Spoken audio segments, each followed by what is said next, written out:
آیت الکرسی وہ جو ہے اللہ وہ علی بھی ہے اور عظیم بھی، یہ صفت خاص ہے اللہ کی۔ نبی کہہ رہے ہیں انا علی عظیم عند اللہ، علی بہت عظیم ہے اللہ کے نزدیک۔ اس میں جو اندیت ہے نا، اندیت عند اللہ، یہ بہت کمال کا لفظ ہے، اسے سمجھنا آسان نہیں۔ ان الدین، سمجھے یہ ایندہ یہ والا سمجھ رہے ہیں آپ، اندہ مفاتیح الغیب، اسی کے پاس ہے مفاتیح غیب۔ اور قرآن پڑھیے کہاں کہاں اندہ آیا ہے اور کیا کیا معنی دینا، میرے بس کی تو بات نہیں ہے اس کے معنی بیان کرتے، ٹھیک ہے نا، میں تو سامنے لفظوں کے معنی بیان کرتا۔ ان علی عظیم عند اللہ، صفیہ اللہ بڑا عظیم ہے، علی بڑا عظیم ہے اللہ کے نزدیک، نزد خدا علی بہت عظیم۔ غضب کی باتیں ہیں جو نبی نے فرمائی۔ اس کے بعد نبی اگر نہ فرماتے اور ہم کہتے تو لوگ تو ہمیں پتہ نہیں کیا کیا کہہ دیتے۔ کَإِنَّهُ لَمَّا حَزَّ الْبَابِ، دل سنبھال کے سنیے گا آپ حدیث نبی۔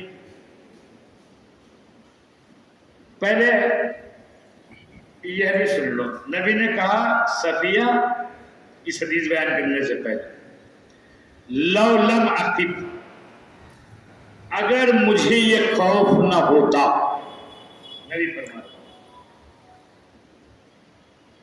اگر مجھے یہ خوف نہ ہوتا کہ لوگ وہی کہہ دیں گے کہ جو عیسیٰ ابن مریم کو کہا، اگر مجھے یہ خوف نہ ہوتا، لیکن مجھے خوف نہ ہوتا کہ ما قالت النصارى فی المسیح ابن مریم، کہ جو نصارہ نے مسیح ابن مریم کے لیے کہا، تو لَقُلْتُ الْيَوْمَ فِيكَ حَدِيثًا، تو آج میری تیرے سلسلے میں کچھ باتیں کہتا۔ سن لیا آپ نے؟ اگر یہ خوف نہ ہوتا کہ لوگ وہی کہہ دیں گے جو عیسیٰ ابن مریم کے لیے کہا گیا، تو علی آج میں تیری فضائل بیان کرتا۔ اس قید کے بعد یہ کہا صفیہ علی بڑا عظیم ہے اللہ کے نزدیک، کہ جب یہ در خیبر کو ہلا رہا تھا تو قلعے کی دیواریں ہل رہی تھی، اور قلعے کی دیواریں ہی نہیں، زمین کے ساتوں طبق ہل رہے تھے، اور زمین کے ساتوں طبق ہی نہیں، ساتوں آسمان ہل رہے تھے، اور ساتوں آسمان ہی نہیں، عرش الہی ہل رہا تھا، عرش الہی ہل رہا تھا، غضباً لعلی، اس لیے کہ علی اس روز بڑے غیظ و غضب میں تھے، علی بڑے غضب میں تھے۔ کیوں تھے غضب میں علی؟ اس لیے کہ 39 دن ہو گئے تھے، اللہ کا وعدہ سچا نہیں ہو رہا تھا، رسول کا وعدہ سچا نہیں ہو رہا تھا، قرآن کا وعدہ سچا نہیں ہو رہا تھا، تو علی انتہائی غیظ و غضب میں تھے۔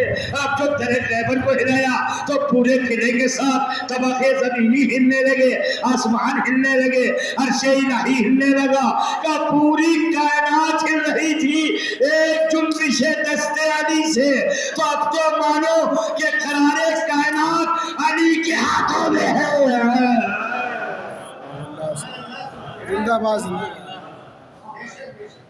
یہ قرار کائنات علی کے ہاتھوں میں ہے۔ تو دیکھیں میں پھر عرض کرتا ہوں، ہم نے اب تک جو بات کی ہے یہ سمجھیں وہ شجاعت علی، شجاعت علی۔ آپ نے اس میں پہلو دیکھا، بات ہے شجاعت ہی کی، مگر شجاعت کے ذیل میں کیا بات آ رہی ہے؟ شجاعت کے ذیل میں اختیار علی کا پتہ چل رہا ہے کہ علی غیظ و غضب میں اگر آ جائیں تو پوری کائنات لرزہ برنداب ہو جائے. اب وہ توجہ کر رہے ہیں میری بات پر. یہ پوری کائنات جس کے زیر قدم ہو, جملہ سن لیجیے گا آپ, اللہ ہمیں اور آپ کو سب کو توفیق دے سیرت علی کو اپنانے کی اور اس پہ عمل کرنے کی. پوری کائنات جس کے زیر قدم ہو, جو شہنشاہ کائنات ہو, جو ولی امر ہو, جب اس نے روزہ رکھا تو اس کے گھر میں کھانے کے لیے نہیں تھا. سننا ہے کہاں پہنچی ہے بات خالی شجاعت سے نہیں بنے گی. جب تک جگر عین شجاعت ہے یہ کہ جس کا کائنات پہ تصرف ہو, وہ افطار کے لیے جو قرض لے کے آ رہا تھا, کیوں علی غریب تھے کیا؟ آپ مجھے بتاؤ, جو امیر کائنات ہو وہ اسے بھی غریب کہہ سکتے ہیں. علی غریب نہیں تھے, علی غریب نواز تھے. علی غریب نواز تھے. علی سے یہ برداشت نہیں ہوتا تھا کہ کوئی بھوکا رہے اور میں کھاؤں, کوئی بے لباس رہے اور میں پہنوں, کوئی بے مکان رہے اور میں مکان میں رہوں. دیکھیں یہ ہے علی کی ذات صفات والا جو ہما جہت ہے. صرف شجاعت ہی. ایک وہ نام بھول گیا تھا, شوگر ہو گیا, نام بھول جاتا. ابھی 2 دن پہلے پڑھ رہا تھا, ابھی جلدی پڑھا تو نام یاد نہیں رہے. وہ حوالے دیے انہوں نے, مثلا فلاں صاحب تھے, وہ اسی صدر اسلام کے لوگ ہیں, وہ بڑے بڑے کا وہ فلاں تھے, وہ بہادر تو تھے, کہتے ہیں کہ وہ بہادر تھے, جاتے تھے فلموں میں کرتے تھے اچھے خاصے, مگر کنجوس اتنے بڑے تھے کہ کبھی کسی کو درہم نہیں دیتے تھے. اتنے بڑے کنجوس تھے. تو کہا ایک صفت تو تھی شجاعت کی, لیکن دوسری صفت سخاوت کی نہ تھی. کیا شجاع تو تھے مگر کبھی کہیں عدل کرتے ہوئے نظر نہ آئے, ہمیشہ اپنی طرف کو جھکتے رہے. تو ایک صفت تو تھی شجاعت کی مگر عدالت کی صفت نہ تھی. ایسے کئی نام لیے انہوں نے, بڑے بڑے نام لیے, پھر کسی مجلس میں سناؤں گا بھی ذہن سے نکل گئے. تو بڑے بڑے نام ہیں اس زمانے کے. اور یہ لکھتے لکھتے کہا لیکن اس کائنات کے اندر علی اس انسان کامل کا نام ہے جو شجاع بھی ہے اور سخی بھی, جو شجاع بھی ہے اور عادل بھی, جو شجاع بھی ہے اور رحیم بھی, جو شجاع بھی ہے اور کریم بھی. یعنی جو متضاد صفات ہوتی ہیں ایک دوسرے کی ضد, وہ ساری کی ساری علی میں جمع ہو گئی تھی. ایک اچھا سپاہی کبھی اچھا عالم نہیں ہو سکتا, کبھی ایک اچھا سپاہی اچھا خطیب نہیں ہو سکتا, کبھی ایک اچھا سپاہی اچھا عادل نہیں ہو سکتا. لیکن علی محراب عبادت میں سب سے بڑے عابد تھے, اور مصلی عدل و انصاف پر سب سے بڑے عادل تھے, اور میدان سخاوت میں سب سے بڑے سخی تھے, اور میدان حرب و ضرب میں سب سے بڑے شجاع تھے. یہ جتنی صفات تھی وہ جمع ہو گئی تھی علی کی ذات اقدس میں. ایک صلوات پڑھیں محمد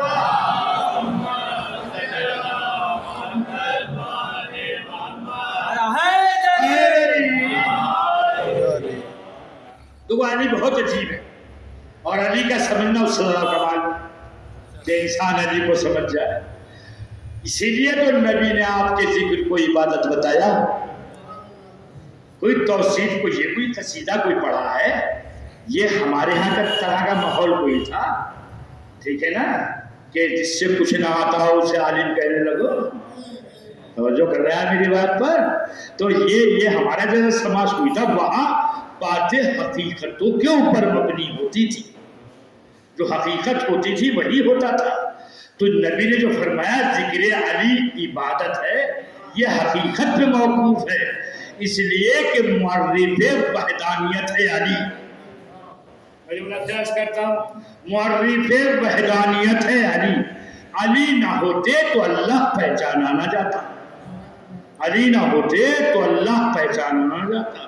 امام حسین نے فرمایا کہ اس کے امور اوامر الہی ہمارے ہی دلوں پہ نازل ہوتے ہیں اور ہمارے ہی گھروں سے خارج ہوتے ہیں. یعنی دین اگر ملے گا تو اسی گھرانے سے ملے گا. اسے چھوڑ کے کچھ بھی مل جائے دین ملنے والا نہیں. دیکھو یہ بادل مسلح اعظم جو تاریخی پھیلی نا جو کچھ ہوا اس کے لیے پڑھی آپ آج کل یہ محققین ہیں وہ کیا کہیں کہ جو لوگ جمع ہو گئے تھے نا چور گھاٹی میں ان میں جو سب سے بڑے تھے انہوں نے خود کہا کہ یہ بیعت جو تھی یہ غلط ہوئی اور یہ مغالطہ تھا. یہ ایک مغالطہ تھا جو ہم سے ہو گیا, ایک غلطی تھی جو ہو گئی. توجہ کر رہے ہیں. حق وہ جادو ہے جو سر چڑھ کے بولتا ہے. ابھی تک ہم پہ الزام تھا نہیں مانتے, وہ جس نے بنایا تھا وہ کہہ رہا ہے غلطی ہو گئی تھی. توجہ کر رہے ہیں میری بات کے اوپر. تو علی علیہ السلام کو چھوڑنے کے بعد, مولانا متقیان کو چھوڑنے کے بعد, در اہل بیت کو چھوڑنے کے بعد جو کچھ ملے گا وہ نام دین کا تو ہو سکتا ہے مگر دین نہیں ہو سکتا. اس لیے کہ یہ روح دین ہے, انہیں چھوڑ کے دین کہاں سے ملے گا. آج سوچو آج اس زمانے میں جہاں رنگ دنیا ہر طرف چھایا ہوا ہے, جہاں مادیت پرستی کا دور ہے, جہاں سرور پرستی کا دور ہے, جہاں انسان بھائی کو بھائی سمجھنے میں تیار نہیں ہے, جہاں اپنوں کو گلے لگانے کے لیے تیار نہیں ہے, ایسے ماحول میں بھی سامنے سے ہی صحیح حق و انصاف کی باتیں ہونا, عدل کی باتیں ہونا, مدد و کمک کی باتیں ہونا, احترام کی باتیں ہونا, نمازوں کی باتیں ہونا, مسجدوں میں اذانوں کا ہونا, قرآن کا پڑھا جانا, یہ کس کی بدولت ہے؟ یہ جو کچھ بھی ہے جیسا بھی ہے یہ سب ہے اسی گھرانے کی بدولت.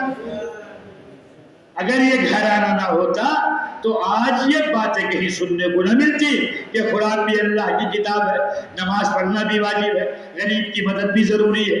یہ باتوں ہی کی حد تک صحیح مگر ہو رہی ہیں. عالم یہ ہے دیکھو کہ آپ اس ٹائم کسی بے نمازی کو بے نمازی کہو, آپ دیکھو برا مانے گا. تو کیا پہلے بھی مانتا تھا کربلا سے پہلے بھی برا مانتا تھا؟ نہیں, یہ سارے کا سارا اثر اس گھرانے کی قربانیوں کا ہے. میں ایک بات اور عرض کرتا ہوں آپ کی خدمت, اسے بہت توجہ سے سننا اور مجلس تمام ہوئی اور خوب سوچنا اس بات, اس لیے خالی سننے سے بات نہیں بنے گی.